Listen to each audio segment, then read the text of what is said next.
사도 바울이 자기 자신을 어떻게 인식을 했느냐면 여기 로마서 1장 1절에 이런 말씀이 있어요. 예수 그리스도의 종 바울은 사도로 부르심을 받았고 그리고 하나님의 복음을 위하여 택정함을 입은 그런 자다. 이 복음은 예수님께 관한 복음이죠. 그러니까 사도 바울은 복음을 위해서 특별히 하나님의 택정함을 입었다고 하는 그런 사명감을 잘 알고 있었어요. 그래서 하나님이 주님께서 이제 그렇게 사용을 하셨는데 바울이 초대 교회들을 세웠고 그 교회들에게 쓴 13편의 편지들이 복음을 굉장히 설명을 잘하고 있습니다. 정확하게 설명을 하고 있어요. 복음을 잘 설명을 했고 그래서 그 편지들은 초대교회의 모든 성도로부터 주님 말씀으로 받아들여졌고 신약 성경이 결국 되었어요. 신약 성경의 핵심 부분이 되었죠.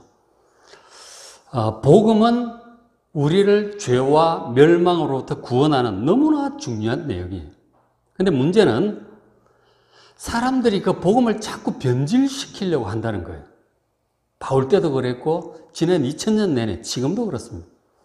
여러 사람들 복음을 자꾸 변질을 시켜요. 이유가 뭔지 아십니까? 이 복음이 우리 인간적인 경험이나 생각으로는 잘 이해가 안 되기 때문에 그래요. 잘 이해가 안 되니까 우리가 사실 이 복음은 믿음으로 받을 수밖에 없어요. 그래서 이 복음이 정말 주님의 은혜로 성령님께서 도우심으로 믿어지는 사람은 구원받은 감동으로 굉장히 기뻐합니다. 그러나 그 반면에 복음이 잘 믿어지지 않는 사람은 고개를 갸우뚱합니다. 그러면서 억지로 이해를 하려고 자꾸 앞뒤를 억지로 짜 맞추다 보니까 자꾸 이상한 얘기를 하게 되는 거예요. 그래서 복음이 자꾸 변질이 되는 거예요. 갈라디아서도 그런 식으로 이 복음을 율법주의와 유대주의로 막 섞어가면서 이렇게 하다 보니까 복음을 변질시키려고 하는 사람들이 많았단 말이에요. 그런 사람들 때문에 사도 바울이 이 갈라디아서를 지금 쓰게 된 것입니다. 자, 갈라디아서 2장 1절에 보면 14년 후에 내가 바나바와 함께 디도를 데리고 다시 예루살렘에 올라갔다고 얘기를 해요. 그러니까 14년 후에 올라갔다고 하는 것인데 이것은 이제 바울의 첫 예루살렘 방문 후에 14년 후에 또 올라간 거 얘기를 하고 있는 거죠. 첫 방문은 앞에 갈라디아서 1장 18절에 있었어요. 보시면 예수 믿고 변화받은 다음에 아라비아 광야에서 3년 정도 지내다가 처음으로 이제 사도들에게 인사를 하려고 예루살렘에 올라갔던 거죠. 회심한 후에 한 3년 후에.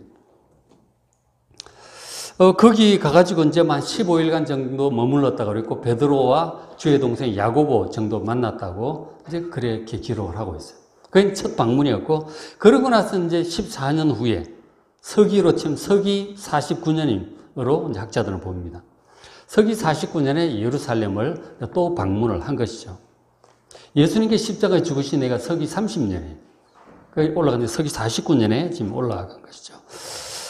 그때 이제 왜 올라갔느냐면 사도 바울이 1차 전도여행, 이제 갈라디아 지역 전도여행을 마치고 이제 교회 안에 문제가 생겼는데 이방인들이 예수를 믿었는데 유대인 출신 적지 않은 그리스도인들 가가지고 너희들이 온전히 구원을 받고 하나님의 백성이 되려면 우리 유대인들처럼 할례를 받고 율법을 다 지켜야 된다. 유대인처럼 되어야 된다고 그렇게 가르치는 사람들이 있었던 거죠. 그것 때문에 굉장히 이제 논쟁이 벌어진 거예요. 구원 받으려면 예수 믿고 세례만 받으면 되느냐? 거기에 할례까지 받고 뭐 율법 다 지켜야 되느냐? 근데 그 논쟁이 붙은 거죠. 그 문제를 해결하기 위해서 이제 교회 지도자들이 예루살렘에 다 모이게 되었어요. 그 예루살렘 공회라고 하는데 사도행전 15장에 그 내용이 나옵니다. 그것 때문에 이 바울과 바나바가 예루살렘에 올라간 것입니다. 그런데 올라가서 2절에 그렇게 말을 하죠. 내가 이방 가운데서 전파하는 복음, 갈라디아나 이런 곳에 전했던 복음 어떤 내용을 내가 전했는지 그것을 사도들에게 그대로 제시합니다. 내가 이렇게 복음을 전했다. 그렇게 이제 한 거죠. 그 복음을 제시해서 자기가 올바르게 복음을 지금 전하고 있는지 사도들에게 확인을 받고자 했던 것이죠. 그렇게 이제 그 얘기를 듣고 사도들과 많은 얘기를 나누게 되었죠. 2장 7절에 그들은, 이 사도들, 베드로, 요한, 야고보 사도들은 내가 무할례자, 이방인들에게 복음 전함을 맡은 것이 베드로가 할례자, 유대인들에게 맡은 것과 같은 것을 보았어요. 그러니까 지금 바울과 바나바는 이방인들 이제 선교를 하고, 하나님께서 그렇게 맡기셨고, 베드로가 유대인들 주로 복음 전하는 것과 같다고 하는 것을 이제 서로 확인하게 된 거죠. 아, 주님께서 이렇게 유대인 사역과 이방인 사역을 각각 나누어 주셨구나 하는 서로 확인을 하게 된 거죠. 그래서 9절에 또 기둥같이 여기는 야고보, 게바, 요한도 내게 주신 은혜, 바울에게 주신 은혜를 잘 인정하라고 나와 바나바, 바울과 바나바에게 친교의 악수를 했습니다. 기둥같이 여기는 야고보, 게바, 요한은, 야고보는 예수님의 동생 야고보예요. 예수님의 동생 야고보. 제자 야고보는 이미 이제 죽은 것이죠. 일찍 죽었고요. 순교당했습니다. 예수님의 동생 야고보가 예루살렘 교회의 이제 첫째 지도자로, 담임 목사로 이제 그렇게 있었던 것이죠. 그리고 게바는 베드로입니다. 그리고 요한. 이런 분들이 이제 초대교회의 중요한 지도자였음을 보여주고 있어요. 그분들이 사도 바울에게 주신 은혜를, 그 복음을, 그리고 이방인 사역을 듣고 그대로 이렇게 정말 좋다 인정을 하죠. 그리고 친교 약속을 서로 이제 인정하는, 정말 주님의 뜻에 합당하게 사역을 잘하고 있는 귀한 사역자들이라고 서로 귀한 주의 종으로 전하는 복음이 내게 옳은 것으로 서로 이제 인정을 하게 되었던 것이죠. 지금 사도 바울이 이제 예수 믿고 사도들에게 와서 배우질 않았어요. 예수 믿고 바로 아라비아 광야 쪽으로 이제 갔다고 기록을 하고, 거기서 3년 정도 지내면서 기도하고 모든 것을 회개하고 뭐 그렇게 새롭게 하던 기간을 가졌던 것 같아요. 그때 이제 주님의 감동으로 사도 바울이 전한 이 복음의 내용들을 이제 깨닫게 된 거죠. 주님께로부터 배우게 된 거죠. 그래서 그 내용을 이제 이방인들에게 전했고, 지금 이제 예루살렘에 와서 사도들의 그런 얘기를 다 한 거예요. 내가 이렇게 가르쳤습니다. 그렇게 얘기를 한 것입니다. 그 제자들이 사도 바울이 전한 그 복음의 내용을 듣고 아주 합당하게 여긴 거예요. 그러니까 동일한 주님의 복음이었던 것이죠. 사도들, 베드로와 이런 사도들이 전한 복음과 사도 바울이 이방인들에게 전한 복음이 아주 동일하다고 하는 사실을 이렇게 서로 인정을 했던 것입니다. 자, 그런데 당시 어떤 사람들도 그랬고 또 현대 신학자들도 또 그런 얘기들을 해요. 그러니까 바울은 베드로나 요한처럼 예수님의 얼굴도 못 보고 직접 가르침도 받지 못했는데 무슨 사도냐 하는 거죠. 그렇게 비난을 해요. 그리고 또 현대 신학자들은 비난하기를 바울이 전하는 복음은 베드로나 요한하고 달리 너무 헬라식으로 변질시켰다. 그렇게 얘기를 해요. 그래서 사도들이 전한 복음이 좀 유대적으로 전통이 있는 이 바른 복음이고, 사도 바울이 얘기하는 이 바울 서신에 나온 이런 바울 복음은 이건 좀 헬라화된 변질된 것이다. 그렇게 바울을 비난하는 신학자들이 많이 있어요. 근데 지금 보시면 갈라디아서 2장에 분명히 서로 사도들이 교차해서 승인을 하잖아요. 그리고 또 사도행전 15장에 나오는 예루살렘 공회, 할례 문제 때문에 당시 예루살렘 그 전교의 지도자들이 다 모였단 말이에요. 사도들과 바울, 바나바와 함께 모여서 아주 심도 깊은 토론을 하고 결론을 내리는 장면이 나옵니다. 구원을 받는 것은 예수를 믿음으로 받는 것이지 할례 같은 거 필요 없다. 확실하게 결론을 냈습니다. 그 예루살렘 공회의 아주 중요한 결론이죠. 그러면서 사도들이 바울과 바나바가 전했던 이 복음을 온전한 복음으로 인정을 했던 것을 볼 수 있어요. 그러니까 사도 바울에 대해서 그렇게 온전치 못하다든지 뭐 복음을 변질시켰다든지 이런 얘기들은 전혀 합당치 않습니다. 온전한 복음임을 믿으시기 바랍니다. 그 복음을 위해 사도 바울은 택정함을 입었고 예수님의 십자가와 부활을 가장 잘 설명을 하고 있는 거예요. 사도들이 다 인정을 한 바입니다. 사도 바울이 전한 예수 복음의 핵심은 이제 이런 내용이죠. 이제 간결하게 또 이렇게도 얘기를 해주고 있어요. 종종 2장 15절에 우리는 본래 유대인이요 이방 죄인이 아니다, 그런 얘기를 합니다. 이게 무슨 말이냐면, 당시 이제 많은 유대인들은 스스로를 가리켜서 아브라함의 후손이고, 그리고 하나님의 백성이며 의로운 자들이고 우리는 구원받은 자들이다, 그런 자부심으로 살았어요. 그래서 이방인들을 볼 때 전 이방 죄인들 전부 지옥의 불쏘시개다, 그러면서 부정하게 여기고 아예 이방인들과는 상종하려고 하질 않았어요. 그게 당시 유대인들의 일반적인 태도였어요. 바울도 예수 믿기 전에 저런 생각을 가지고 있었죠. 우리는 본래 유대인이고 이방 죄인이 아니다. 그런데 과거에 이제 그렇게 생각을 한 그 유대인의 그런 말투로 그렇게 하는 거예요. 그렇지만 하고 16절에 얘기를 하죠. 영적으로 눈이 이제 밝아져서 보니까, 예수 믿고 제대로 영적인 실상을 깨닫고 보니까 사람이 의롭게 되는 것, 하나님께로부터 의롭다고 인정을 받는 것은 율법의 행위로 말미암는 것이 아니더라는 거죠.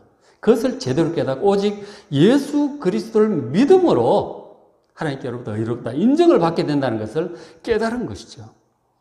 율법의 행위, 율법적인 노력으로 뭐 할례라든지 이런 것들로 의롭게 되는 것이 아니다, 구원받는 것이 아니라는 사실을 깨닫게 된 것이죠.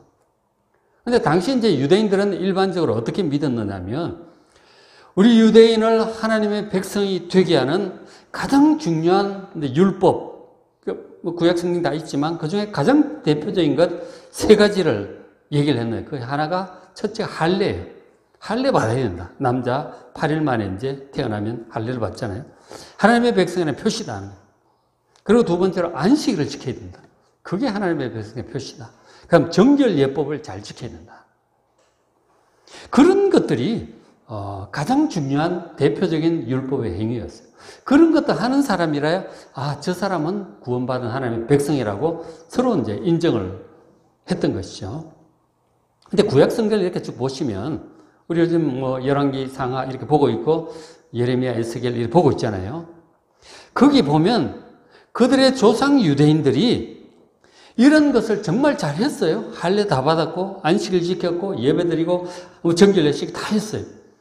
그런 것을 했음에도 불구하고 그들의 마음은 하나님과 점점 멀어져서 형식적으로 예배드리고 우상을 섬기고, 그리고 간음과 도둑질과 뭐 이런 것들을, 죄악을 범함으로 하나님의 진노로 나라가 멸망하고 말았단 말이에요.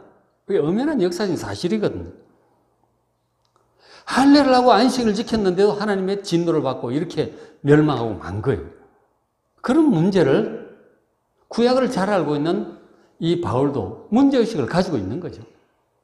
율법의 행위로 의롭다함을 얻는다면 이게 잘 돼야 되는데 하나님의 진노를 받는 거예요.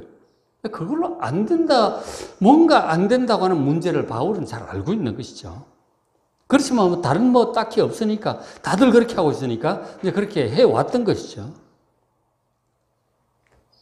근데 예수님을 만났잖아요. 다메섹 도상에 예수 믿는 사람 붙잡으러 가다가 예수님의 음성을 듣고 예수님을 제대로 만나고, 이제 자기 표현에 의하면은 이 눈에 가려졌던 게 수건이 벗어지니까 영적인 실상을 보게 되니까 그런 것들로 구원을 받는 것이 아니고 예수님을 믿음으로 구원을 받는 것이구나. 예수님 정말 하나님의 아들이고 그리스도고 우리 죄를 위하여 죽으신 분이구나. 죽음을 이기고 부활하신 분이구나. 예수를 믿어야 구원받구나. 그거를 이제 알게 된 거죠. 그래서 예수 그리스도 믿음으로 말미암는 줄 알므로 우리도 그리스도 예수를 믿나니, 그렇게 얘기를 합니다. 이 우리라고 하는 것은 유대인 지금 사도들 입장에서 얘기를 하는 거예요. 베드로는 바울은 전부 유대인이었죠. 근데 그것을 이제 알고 예수님 만나서 깨닫고 사도들은 예수님께 가르침을 받고 깨달았죠. 그리고 바울도 다메섹 도상에서 주님 만나고 그리고 주님의 복음을 깨닫고 알게 된 거예요. 그래서 예수를 믿는다니까요. 율법 행위를 안 돼요. 예수를 믿어야 구원받지. 예수를 믿어야 구원받는다니까요. 율법의 행위로서는 의롭다함을 육체가 없어요. 안 된다는 것을 이제 확실히 알게 된 거죠. 그래서 사도들이 다 예수를 믿게 된 것입니다. 자, 이제 그렇게 했단 말이에요. 그래서 그런 이제 확신을 가지고 있는데 자꾸 어떤 유대인들이, 그냥 유대인을, 그러니까 예수 믿은 그 유대인들 중에서 그런 사람들이 많은 거예요. 사도 바울처럼 예수님만으로 충분하다. 할례, 안식일 필요 없다. 이렇게 얘기를 하는 사람도 있는가 하면 예수 믿는 유대인들 중에서도 그게 아니다. 예수 믿고 구원받는 거 좋다. 하나님의 아들 그리스도 좋다. 이게. 그렇게 하는데 그러나 2000년 전통의 할례 받아야 된다. 1400년 전통의 율법 지켜야 된다. 그래야 온전한 하나님의 백성이 되어야 이게 구원이 확실해지지. 어떻게 예수만 믿는다고 되냐? 과거에 그건 다 무시되는 거냐? 그리고는 율법 같이 지켜야 된다고 주장하는 이런 율법주의적인 이 그리스도인들이 꽤 많이 있었다는 거죠. 그러니까 사도행전 15장에 예루살렘 공회 같은 그런 회의가 치열한 토론이 벌어졌던 것이죠. 그렇게 됐단 말이에요. 그래서 이제 그 사람들이 이제 이런 얘기를 했어요. 지금 이제 14년 만에 올라왔잖아요. 바울에게 이런 얘기를 한 거죠. 유대인 출신 그리스도인들이. 그러니까 나와 함께 있는 헬라인 디도까지도 억지로 할례를 받게 하지 아니했다. 그런 얘기를 하죠. 무슨 말이냐면 유대인 출신 그리스도인들이 하는 바울에게 이제 하는 얘기예요. 너 지금 같이 이방인 제자 디도를 데리고 왔는데 그 사람 이제 제대로 구원받고 하나님의 백성이 되려면 우리 지금 할례 받아야 된다. 자꾸 사방에서 그런 얘기를 하는 거예요. 바울에게. 근데 디도는 완전히 이방인이에요. 우리하고 똑같아. 디모데 같은 경우는 어머니는 유대인이고 아버지는 이방인이었어요. 그런데 이 디도는 완전히 이방인이에요. 그런데도 이 디도 할례 받아야 된다고 자꾸 유대인 출신 그리스도인들이 율법주의적인 얘기를 하는 거죠. 그런 사람들이 적지 않았다니까. 반반이라고 봐야 되지 않을까 싶어요. 상당히 많은 유대인들 그렇게 얘기를 하니까 바울 입장에서 좋은 게 좋은 거니까 괜히 그렇게 분란을 일으킬 필요가 있겠는가. 그렇게 할례 받게 할 수도 있죠. 그쵸? 그런데 문제가 그렇게 간단한 게 아니다는 거죠. 만일 지금 바울이 그렇게 디도에게 할례를 받게 하면 앞으로 디도와 같은 이방인 출신 그리스도인들이 구원을 받게 해서 이제 전부 할례를 받는 일이 생기는 거죠. 그렇잖아요. 그때 바울이 그렇게 했다면 전부 다 이제 분위기는 이제 할례 받는 쪽으로 가는 거죠. 그 다 이제 율법 지키고 정결 예식 손 씻고 음식 가려 먹고 지금 안식교 하듯이 이제 거의 이제 그렇게 되어 가는 거예요. 그런 아주 중요한 기점이었던 것이죠. 그걸 바울이 모르겠어요.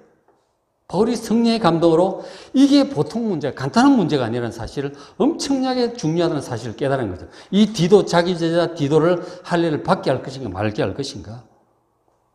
할례를 받게 하면 결국 예수도 믿고 세례도 받고 또 할례도 받고 먼저 다 하는 거죠. 율법을 어디까지 지킬지 몰라. 이제 정결 예식도 하고 음식 가려 먹고 피해 제사도 드리려고 그럴지도 몰라. 이렇게 되면 예수를 믿음으로 구원받는다고 하는 이 복음의 진리가 이제 치명적으로 훼손이 될 것이 보이는 거예요. 바울이 디도에게 할례를 행할 수가 없는 거예요. 이게 간단한 문제가 아니다. 그래서 자기 제자 이 이방인 디도에게 할례를 못 받게 했어요. 이거는 사명감을 가지고 버틴 거예요. 그래서 우리가 지금 할례 안 받는 거라니까. 그때 디도에 할례 받게 해서 우리 지금 전부 할례 받아야 돼. 유대인처럼 되는 거고, 이거는 예수님은 거의 사라지는 거예요. 다시 율법이 다 살아나는 거예요. 율법은 사실 예수님 올 때까지만 필요한 거잖아요. 예수님의 십자가 제사로 온전한 속죄가 올 때까지 피해 제사를 드린 것만. 율법이라고 하는 것은 예수님 올 때까지 이게 상당히 많은 부분이 예수님 올 때까지 필요한 일종의 이제 임시 방편 같은 거예요. 예수님 와서 온전한 속죄가 이루어졌는데 무슨 그런 게 필요하냐고. 할례를 받음으로 구원을 받는 게 아니에요. 예수를 믿음으로 구원을 받는 거죠. 그래서 예수 믿고 세례를 받으면 되는 거예요. 무슨 할례 같은 얘기 하면 안 되는 거예요. 그래서 사도 바울이 그걸 버틴 거예요. 그걸 알기 때문에. 굉장히 고맙죠. 그죠? 잘 버텨준 것이죠. 복음의 진리가 훼손되지 않도록 잘 지킨 거예요. 뿐만 아니라 또 그런 문제 때문에 바울이 예수님의 수제자인 베드로를 책망하는 일까지 벌어졌어요. 그걸 신학자들이 안디옥 에피소드라고 하는 그 사건이었어요. 근데 12절에 이런 일이 있었어요. 야고보에서는 어떤 이들이 이르기 전에 이 게바는 베드로입니다. 베드로가 이방인과 함께 식사하다가 그들이 오매 야고보에서 온 사람이 오니까 할례자들, 유대인 출신 그리스도인들이죠. 두려워해서 식사하다가 그냥 떠나버렸어. 그걸 보고 바나바도 함께 나가버린 거죠. 이게 이제 무슨 사건이냐면, 전에 언젠가 베드로가 이 바울이 사역하고 있는 안디옥 교회에 방문한 적이 있었어요.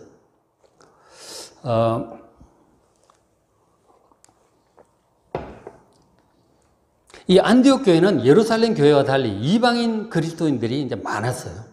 이스라엘도 바깥이니까. 그래서 베드로가 안디옥에 와서 뭐 종종 이제 와서 부흥회도 하고 이제 거의 이제 그런 분위기겠죠. 그렇게 이제 하고 또 식사 자리에 이방인들과 함께 앉아 식사도 하고 그랬죠. 그죠? 자, 그렇게 했는데, 근데 하필 식사하고 있는데, 그 당시 예루살렘 교회의 지도자인 야고보, 예수님의 동생 야고보가 보낸 사람들이 왔다는 얘기를 베드로가 들은 거예요. 근데 식사하다 말고 슬그머니 나가버렸어. 베드로. 이 식사 예절이 아니죠, 사실은.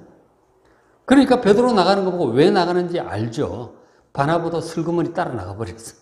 그 베드로가 그것을 보고 있다가 기가 막히는 거예요. 이거 지금, 이게 간단한 문제가 아니에요, 이것도. 그러니까, 당시 일반적으로 유대인들은 이방인과 함께 앉아서 식사하는 것을 굉장히 부정하게 여겼습니다. 이방인을 부정하게 여겼으니까. 근데 베드로는 이미 그런 정결 예법이죠, 일종의. 정결 예법인데, 그런 율법의 행위로 우리가 구원을 받는 것이 아니고 예수님을 믿음으로 의롭게 된다는 것을 잘 알아요. 그리고 이제 그런 뭐 환상도 봤잖아요. 사도행전 12장인가요? 그 하늘에서 보자기가 내려오고 부정한 음식 잡아먹으라고 하는 환상을 보잖아요. 하나님께서 내가 깨끗하게 한 것을 네가 부정하다고 얘기하지 마라 그러셨어요. 그 이방인들을 향해서 얘기하시는 거죠. 그래서 그 이후로 베드로는 이방인들과 만나고 집에도 들어가고 식사도 하고 복음을 전하기 위해서 그래야 되잖아요. 같이 식사도 안 하고 그러면 어떻게 복음을 전하겠어요? 이방인과 교제를 하고 드나들고 그렇게 한 거예요. 그게 문제가 안 된다는 것을 베드로는 잘 알고 있죠. 예수를 믿음으로 구원받는다는 걸 베드로 잘 알고 있습니다. 그런 베드로가 같이 식사하다가 이 야고보가 이제 당시 예루살렘 교회 지도자였으니까 그 야고보가 온 사람들 아마 좀 그와 함께한 사람들 중에 좀 율법주의적인 그런 사람들이 좀 많았던 것 같아요. 예루살렘 교회. 교회는 이제 눈치가 보이는 거죠. 인간적으로 눈치가 보이는 거예요. 괜히 한마디 들을 것 같아요. 왜 이방인과 앉아 식사하냐고 또 한마디 하면 괜히 싫잖아. 그래서 이제 슬그머니 나가버린 거죠.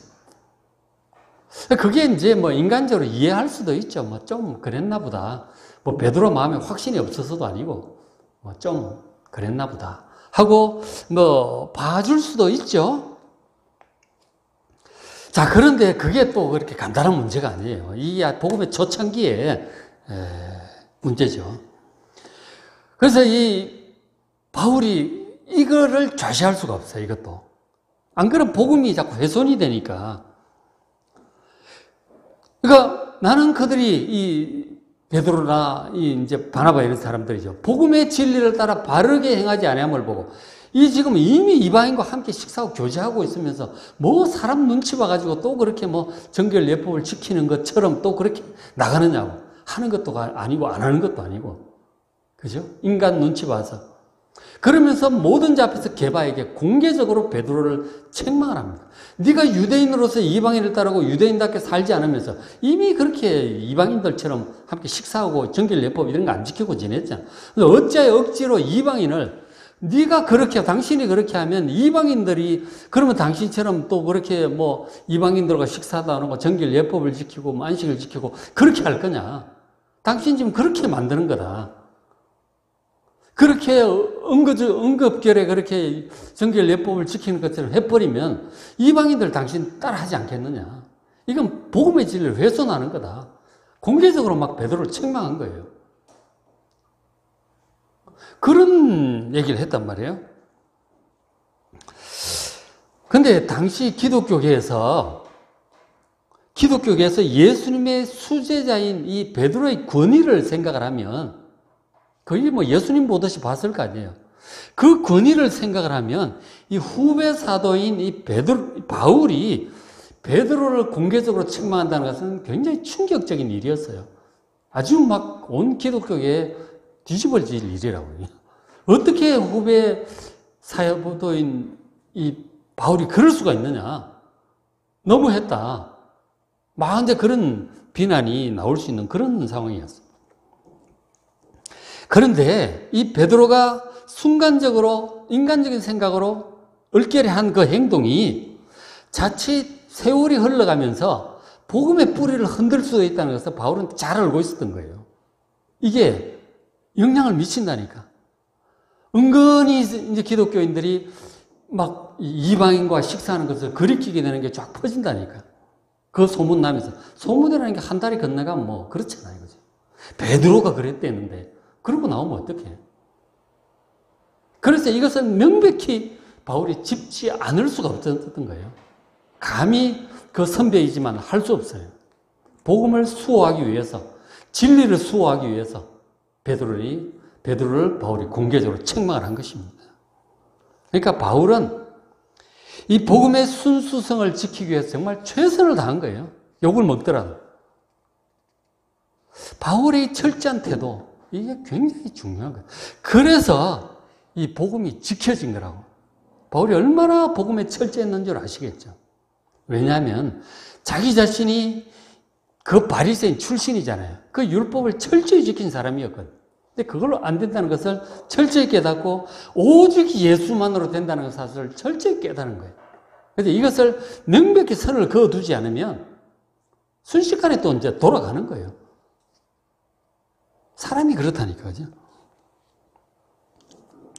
나중에 한 300년쯤 세월이 이제 흘러가서 로마 카타콤의 기독교 박해 시대가 끝난 거죠. 서기 313년에 콘스탄티노플 황제에서 끝이 납니다. 그리고는 온 로마 제국이 이제 예수를 믿게 되었어요. 근데 그때 이제 교회 중요한 의논들을 할 일이 있어가지고 서기 325년에 니케아에서 종교회의가 열립니다. 그 당시 이제 모든 교회, 전 세계 교회 지도자들이 이제 터키에 있는 니케아에 다 모여서 이제 이 교리 문제라든가 중요한 문제들을 의논을 하게 됐죠. 자, 그때 이 복음의 진리를 훼손하려고 하는 사람이 아주 중요한 인물이 하나 나타났는데 바로 아리우스라고 하는 사람이었어요. 아리우스라고 하는 사람이 나타나가지고 예수님에 대해서 온전한 하나님이 아니다. 창조된 자다. 그가 원래 사람이었는데 그 영성이 워낙 뛰어나고 이래서 하나님께서 양자로 삼으시고 뭐 이렇게 하셨다는 식으로 예수님에 대해서 이상한 얘기를 이제 또 하게 됩니다. 그러니까 사도들이 전한 예수님은 하나님의 아들이 영원 전부터 계신 하나님의 아들이고 하나님 아버지의 예수님 성령님은 동일한 본질을 가지고 온전히 하나 되신 삼일체 하나님이란 말이에요. 그 복음의 진리를 훼손하려고 하는 이 아리우스라는 그런 자가 나타났던 것이죠. 근데 굉장히 영향력이 있었어요. 상당히 많은 사람이 이제 아리우스를 따랐던 것이죠. 이건 아니다. 사도들이 가르친 복음과 다르다. 이래가지고 그 복음의 진리를, 정통 복음의 진리를 수호하려고 그 앞장섰던 사람이 아타나시우스였어요. 이 아타나시우스라고 하는 사람이 굉장히 중요한 인물이었죠. 결국 나중에 보면 이 아타나시우스가 이제 주도해서 신약 성경 27권이 확정이 돼요. 그리고 삼위일체 교리가 확정이 되게 하는 이제 그 앞장선 사람이 아타나시우스라고 하는 교부였어요. 이 아타나시우스라고 하는 교부는 마치 사도 바울처럼 정통 복음의 진리를 수호하려고 정말 갖은 박해를 견딥니다. 근데 아리우스가 정치력이 뛰어나가지고 황제도 움직이고 이래가지고 막 아타나시우스가 엄청 박해가 옵니다. 이래가지고 아타나시우스가 이집트 알렉산드리아 감독으로 있었는데 그것 때문에 추방당해가지고 막 사막으로 쫓겨나기도 하고 저 유럽 쪽으로 쫓겨나기도 하고 추방을 6번이나 당해요. 계속 쫓겨다녔다가 또 하나님의 은혜로 또 돌아오고 또 쫓겨갔다가 또 돌아오고 6번이나 추방을 당하면서 이 복음의 진리를 수호해요. 이 아리우스의 반격이 엄청 대단했거든요. 정치력이 워낙 뛰어나고 말빨도 뛰어나고 이래가지고 엄청 고생을 했지만 결국은 이 아타나시우스가 복음의 진리를 수호합니다. 그러니 아리우스가 이단으로 정죄가 되죠. 이렇게 이제 사도 바울처럼 아타나시우스처럼 이 정통 복음의 진리를 진짜 목숨을 걸고 수호하려고 했던 사람들이 있었단 말이에요. 그래서 우리가 그런 이 제대로 된 복음을 듣고 바른 구원의 길로 갈 수 있게 되는 여러분 감사하셔야 됩니다. 철저히 지키고자 했던 이 사도 바울 얼마나 철저하려고 했는지 나타나잖아요. 그죠? 우리도 지금도 마찬가지예요. 아리우스 비슷한 생각을 가지고 예수님을 이렇게 또 평가절하하면서 복음의 진리를 훼손시키려고 하는 그런 사람들, 하나님의 교회가 그렇고, 그리고 몰몬교도 그렇고요. 그 다음 안식일교 다 그래요. 예수님에 대해서 약간 이렇게 삼위일체가 아니고 낮춥니다.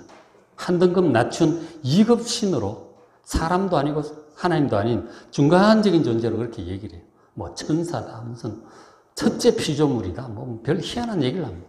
삼위일체를 믿지 않는 것이죠. 그런 것들도 있고, 그 다음부터 이상한 신학 사상을 가진 사람들도 많아요. 예수님을 제대로 안 믿는 거죠. 그런 이상한 신학 사상들도 많기 때문에 우리는 정말 이 바울과 아타나시우스처럼 성경적인 순수한 복음의 진리를 여러분 잘 붙드시기를 바랍니다. 현혹되시면 안 돼요. 그럼 예수님께로부터 멀어지고 구원으로부터 멀어지는 거예요. 그건 작은 문제가 아니다는 거예요. 그래서 사도 바울이 18절 그런 얘기를 하죠. 만일 내가 헐었던 것을 다시 세우면 내가 나를 범법한 자로 만드는 것이라고 얘기를 하잖아요. 그러니까 이 이방인들에게 예수 복음을 전하도록 특별한 사명을 받았는데, 그래서 사도가 헐었단 말이에요. 헐었다고 하는 것은 율법의 행위로 하나님께로부터 의롭다 인정받을 수 있다고 믿는 유대인들의 잘못된 믿음을 헐어버린 거예요. 헐어버렸는데 이거를 이 사람 저 사람 이러면서 갈등을 피하기 위해서 이걸 다시 율법적인 행위를 받아들이면, 다시 세우면 스스로 범법자가 돼. 이 범법자란 말이 배신자라는 뜻이에요. 여기서는 주님께 대한 배신이라니까. 그럴 수는 없죠. 베드로하고 싸우는 한이 있어도, 박해를 받더라도 이건 수호해야 되는 것이죠. 그래서 우리가 이제 사도 바울 서시인이 정말 이 예수 구원의 복음의 진리를 진짜 정확히 기록을 하고 있어요. 순수하게 인간적인 생각으로 변질되지 않는 정확한 복음이 이렇게 기록이 되어 있는 거예요. 이것을 우리가 잘 봐야 돼요. 이거 안 보면, 자꾸 말만 들으면 이 사람들 말 속에 설교나 가르침이나 강의 속에 이런 변질된 사상들이 알게 모르게 많이 들어와 있어요. 그렇기 때문에 성경을 항상 보셔야 돼요. 보면서 정말 성경대로 정확히 예수를 믿어야지, 이런 아리우스가 하는 비슷한 그런 얘기들, 인간적인 얘기들, 가톨릭에서 하는 그런 애매한 얘기들, 이상한 자유주의 신학에서 하는 얘기들, 이단에서 하는 얘기들, 자꾸 그런 것만 듣고 그런가, 아무리 백날 생각해도 그 판단 안 돼요. 성경을 보셔야 돼요. 정말 성경적으로 100% 이 정확한 복음, 성경에 합당한지를 좀 잘 생각을 하면서 들어야 돼요. 설교만 듣고 강의만 들어가지고서는 이게 별 희한한 얘기들이 많기 때문에 안 돼요. 그래서 여러분 성경을 잘 보시고 좀 묵상을 하셔야 됩니다. 자, 이제 그 얘기를 이제 계속 할 거예요, 제가. 정확한 사도 바울이 선포했던 정확한 복음을 계속 제가 설명을 이제 해 드리려고 합니다. 갈라디아서 2장 19절에 사도 바울이 지금 그 율법에 대한 태도를 얘기를 해주고 있어요. 율법이 하나님 주신 율법이잖아요. 근데 이게 지금 예수님 올 때까지 필요한 거란 말이에요. 이걸 전후 관계를 잘 모르고 그러면 이제 헷갈리는 거죠. 2장 19절에 내가 율법으로 말미암아 율법에 대해 죽었다 얘기를 합니다. 율법에 대해 죽었다. 율법과의 관계가 완전히 끝났다는 얘기예요. 물론 내가 앞으로 좀 더 자세히 설명을 해드릴 겁니다. 율법에 대해 죽었고 율법과의 관계가 끝났고 하나님에 대해서 내가 살아있다고 얘기를 해요. 이 율법은 유대인들이 말하는 그 율법 행위 얘기, 할례라든가 안식일 이런 걸 얘기하는 거죠. 그것과 관계가 끝났다. 즉 하나님과 하나님과 영으로 새로운 관계가 맺어졌음을 얘기를 하고 있는 거예요. 이 자세한 얘기가 로마서 7장에 또 잘 얘기를 하고 있죠. 바울이 율법에 대해서 죽임을 당했다는 것은 그런 율법의 행위들과 관계가 완전히 끝났다는 거예요. 물론 십계명이라든가 이런 것과 관계가 끝났다는 얘기가 아니고 지금 당시 율법 행위, 안식일, 할례 뭐 이런 것들에 대해서 끝났다는 그런 얘기를 하고 있는 것이죠. 그러니까 하나님의 자녀가 되었고 하나님의 자녀로서 이 새로운 관계를 지금 얘기를 하고 있는 거예요. 이것이 전부 예수님의 십자가 대속의 은혜 덕분이죠. 예수님 없이는 이게 될 일이 아니에요. 십자가 대속의 은혜 덕분이에요. 그리고 20절에는 또 다르게 표현하고 있는 내가 그리스도와 함께 십자가에 못 박혔다. 자기가 예수님과 함께 죽었다고 지금 얘기를 하고 있어요. 먼저 이제 실제로 예수님이 십자가에 못 박혀 죽었죠. 우리는 예수님과 영적으로 연합해서 죽었다고 로마서 6장에 또 자세히 얘기를 하고 있죠. 예수님만 한번 먼저 생각을 잠깐 해보시면 예수님께서 실제로 십자가에 못 박혀 죽으셨죠. 그렇게 하심으로써 율법에 의한 모든 형벌이 집행이 됐어요. 죄는 죄값을 치르면 끝나는 거예요. 죄는 더 이상 남아있지 않습니다. 우리 그러잖아요. 어떤 죄 지은 사람들 있지만 체포해가지고 재판에서 뭐 징역 3년 뭐 딱 하면 징역 3년 살고 나오면 끝나는 거예요. 우리 지난번에 안산에 왔던 그 성폭행자 누구였죠? 조두순? 맞나요? 그 사람 올 때 이제 굉장히 긴장하고 피해자도 안산에 있고 그런다 그랬잖아요. 그래서 많은 사람들이 저 사람 또 다시 좀 집어넣을 수 없나? 그런 얘기를 하죠. 근데 그게 안 돼요. 죄값을 다 치렀기 때문에 끝났어요. 그렇죠? 죄값 치르면 끝나는 거예요. 그래서 이 주님 앞에 하나님 앞에서 마찬가지로 우리 죄값을 치는데 예수님께서 지금 형벌을 다 받으신 거라니까. 십자가에서. 그래서 예수님 개인 입장에서 봅시다. 물론 예수님 당신의 죄가 아니에요. 우리 모두의 죄예요. 우리 모두의 죄를 지고 대신 죽으신 거라고. 일단 예수님께서 그런 죄값을 대신 형벌을 받기라고 오셨단 말이에요. 그 죽으셨어요. 그래서 예수님은 더 이상 이제 율법하고 관계가 없어. 끝났잖아요. 율법에 의해서 집행을 당했기 때문에 더 이상 율법과 관계가 없어. 끝났다니까요. 율법한테 더 이상 잔소리 들을 일이 없어요. 그게 이제 예수님의 율법에 의해서 죽었고 율법에 대해서도 죽은 거예요. 율법에 의해서 사형을 당했고 율법에 대해서 죽었다. 즉 율법과의 관계가 완전히 끝났다는 거예요. 그런데 사도 바울도 예수 믿는 우리도 예수님을 믿을 때 예수 안에서 예수님과 연합이 되는 거예요. 하나가 되어서 우리도 예수 안에서 죽고 형벌도 끝났고 율법과의 관계도 끝났다는 얘기예요. 그래서 더 이상 우리가 그런 율법의 행위를 지킬 필요가 없는 것이죠. 그 얘기를 하고 있는 거라고 지금.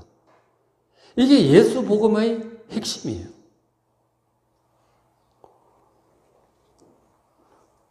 이런 일이 이제 바울과 우리 모든 그리스도인들에게 예수 안에서 동시에 일어난 거예요. 이게 복음이란 말이에요. 이런 복음의 진리가 제가 지금 간단히 말씀을 드렸지만 사람들의 일반적인 경험이라든지 상식과 이치로는 이해가 안 되죠. 그 범위를 지금 넘어서는 거라고요. 이 예수 대속의 구원의 복음이 인간적인 어떤 이해할 수 있는 범위를 훨씬 넘어서는 거예요. 그래서 사도 바울이 성도들을 위해서 종종 이렇게 기도했어요. 에베소서 1장 17절에 우리 주 예수 그리스도의 하나님 영광의 아버지께서 하나님께서 지혜와 계시의 영을 너에게 주시도록 기도하고 있어요. 정말 지혜와 계시, 이 감추어졌던 것이 이 보이도록 계시의 영을 달라고 기도하는 거예요. 그래야 복음의 진리가 깨달아지고 믿어지는 것이죠. 그리고 18절 너희 마음의 눈을 밝혀달라고. 그냥 공부한다고 되는 게 아니에요. 인간적인 지혜로는 되는 게 정말 믿음이 생겨야 되는 거죠. 영적으로 눈이 열려야 되는 거예요. 성령님의 깨닫게 하심이 있어야 되는 거예요. 이 복음의 진리는, 예수 복음의 진리는. 내용은 간단한데 사람들이 잘 안 믿어지는 거죠. 성령께서 이 눈을 열어주시고 믿어지게 하지 않으면 믿지를 못해. 그래서 근데 믿어질 때 막 눈물도 쏟아지고 감사가 넘치고 너무너무 감사한 거죠. 어떻게 이 하나님의 아들이 날 위해 이렇게 형벌을 받으시다니 너무너무 감사한 거지, 그죠? 우리 강신자 권사님, 이 약사시잖아요. 과학적인 마인드를 갖고 계신 분인데, 세례 받을 때, 이게 이제 다 믿어지면서 그렇게 눈물이 쏟아지더라고 그러셨잖아요. 그리고 막 그 은혜가 너무 커서 막 공중으로 날아다니는 그런 시간들을 지냈다고 그랬어요, 처음에. 예수님의 이 구원의 은혜가 딱 믿어질 때 너무너무 기쁘고 감사한 거죠. 근데 이게 안 믿어지는 사람은 도대체 무슨 소리인지를 모르겠는 거죠. 이게, 그래서 정말 성령님의 은혜 없이는 우리가 예수를 믿을 수가 없어요. 믿어진다는 것은 이거는 정말 큰 은혜고 기적이에요. 그게 구원받은 사람이죠. 정말 지혜와 계시의 영을 주셔서 예수님을 믿고 더 나아가서 그게 이렇게 예수님이 날 위해 죽으셨구나 그걸로 끝나는 게 아니잖아요. 예수 안에 있는 그 놀라운 은혜들, 그 크신 사랑, 영원한 영생과 부활과 영생, 하나님의 상속자, 뭐 이런 것들까지 얼마나 많은 은혜가 그 복음 안에 포함되어 있는지 몰라. 그것이 이제 딱 믿어질 때 정말 놀라운 거죠. 세상 무엇과도 바꿀 수 없는 것이 바로 이 복음이라는 거예요. 생명과도 바꿀 수 없는 게 복음이에요. 그래서 사람들이 기꺼이 뭐 순교까지 하는 거예요. 근데 그게 안 믿어지는 사람은 안 믿어지는데 억지로 이제 인간적으로 이해를 하려고 하고 자꾸 설명을 하려고 하다 보니까 이상한 얘기들이 나오는 거죠. 이단도 나오고 이상한 신학도 나오고 그런 것들이 나오는 거예요. 그런 게 이제 우리가 믿음이 온전치 못할 때 인간적 생각으로 자꾸 그걸 하려고 하다 보니까 그런 이상한 생각들을 우리도 하게 돼요. 좀 더 쉽게 말하면 이단적인 생각이 우리 속에도 있다니까요. 이단은 아니지만 이단성이 있는 거예요. 누구나 다. 그것을 우리가 잘 제거를 해야 돼요. 제거를 해야 돼요. 뭐를 통해서? 성경을 통해서 제거를 해야 되는 거죠. 하나님의 말씀은 살아있는 영이에요. 이게 찔러 쪼개는, 칼처럼 찔러 쪼개는 능력이 있다고 그러시잖아요.